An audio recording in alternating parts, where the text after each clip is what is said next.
السلام علیکم ورحمۃ اللہ وبرکاتہ نحمدہ ونصلی علی رسولہ الکریم اما بعد فاعوذ باللہ من الشیطان الرجیم بسم اللہ الرحمن الرحیم ربی اشرح لی صدری ویسر لی امری واحلل عقدۃ من لسانی یفقہوا قولی۔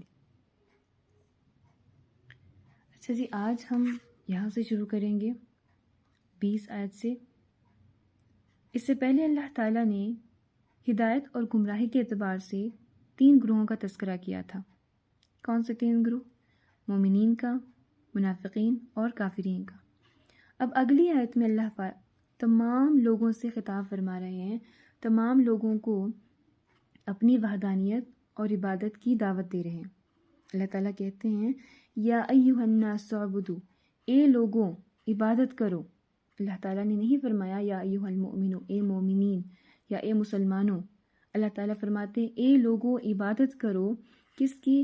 ربکم، اپنے رب کی، الذی، وہ رب، خلقکم، جس نے پیدا کیا تم کو، تمہیں اتنی نعمتوں سے نوازا۔ اگر ہم بہت دور نہ جائیں، صرف اپنی ذات میں دیکھ لیں تو اللہ کی بے شمار نعمتیں ہمارے ہی اندر موجود ہیں۔ اللہ نے کیا کچھ ہمیں نہیں دیا۔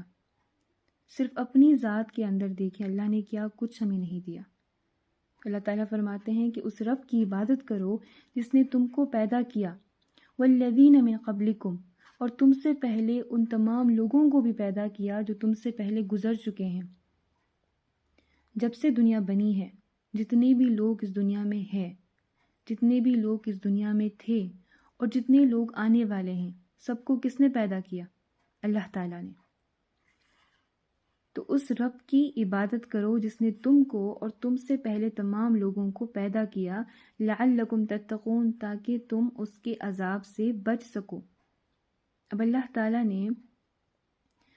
تعالیٰ اپنی عبادت کی دعوت دیتے ہیں اور ایک ایک کر کے دلیلیں دیتے ہیں۔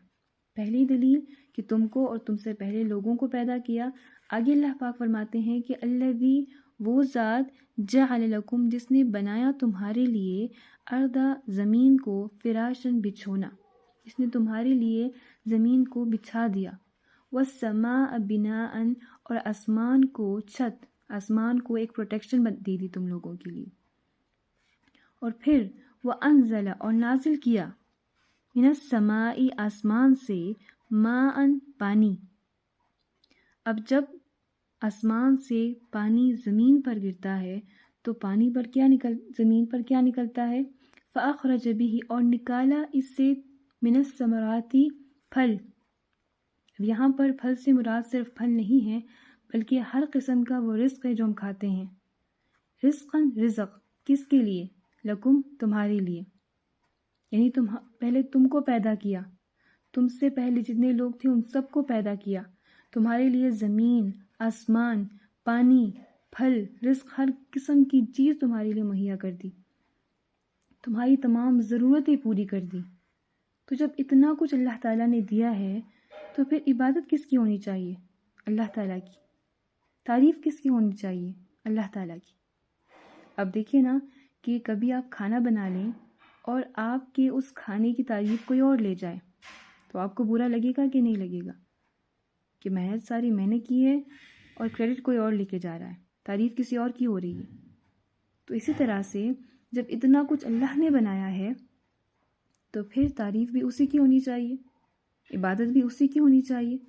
اللہ تعالیٰ کیا فرماتے ہیں؟ وَلَا تَجْعَلُوا، اور نہ بناؤ، للہ، اللہ کا، انداداً، شریک۔ جب اتنا کچھ اللہ تعالیٰ نے پیدا کیا، اکیلے پیدا کیا، کوئی شریک نہیں تھا، تو پھر اس کا شریک نہ بناؤ۔ تعریف میں، عبادت میں بھی کسی کو اس کا شریک نہ ٹھہراؤ۔ وَأَنْتُمْ تَعْلَمُونَ، اور تم خوب جانتے ہو، تم سب جانتے ہو۔ کسی بچے سے بھی پوچھیں گے کہ یہ سب کس نے پیدا کیا تو اس کو بھی پتہ ہوگا، بلکہ آپ کافرین جو کافر ہے، جو ہندو ہے، ان سے پوچھ لے تو وہ بھی یہ مانتے ہیں کہ سب کچھ اللہ نے پیدا کیا۔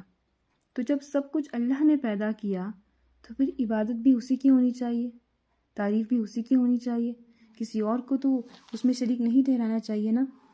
تو اللہ پاک اسی بات کی یہاں پر اسی بات کی طرف اللہ تعالیٰ دعوت فرما رہے ہیں۔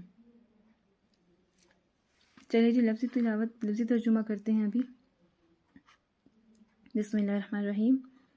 یا ایہا الناس اعبدوا، اے لوگو عبادت کرو، ربکم اپنے رب کی، الذی وہ رب، الذی وہ جس نے خلقکم پیدا کیا تمہیں، والذین اور ان لوگوں کو من قبلکم جو تم سے پہلے تھے، لعلکم تاکہ تم تتقون تقوی اختیار کر لو، تاکہ تم بچ سکو اس کے عذاب سے۔